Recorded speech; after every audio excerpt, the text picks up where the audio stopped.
युवकों high drama पानी टांकी उपरे चढ़ी युवकों आत्महत्या धमक। नयगढ़ जिला हरिड़ाबाड़ी गाँव में थिबा पानी टांकी उपरे चढ़ी आत्महत्या धमक देले मनोज कुमार मुदुली। ठिकादार पानी टांकी काम बाबद को टंका देउ नथिबा अभियोग। एहासह गाँवर विभिन्न समस्यार समाधान दाबी रे आत्महत्या धमक देथिले। शेषरे युवकों को उद्धार कले अग्निशम बाहिनी। पुलिस युवकों को थाना को नहीं तदंत करुछि।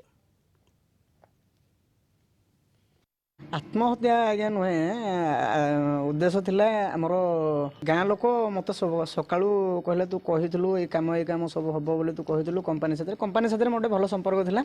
हम काम दाम भल मत सब करा धरा करे जहा फल रे कि से माने काम जतले आरंभ करिथिले से कहितला जे ए काम करबा जतले गाँ लोक कहले रास्ता खोलनी ए करनी से करनी विभिन्न प्रकार कहितले।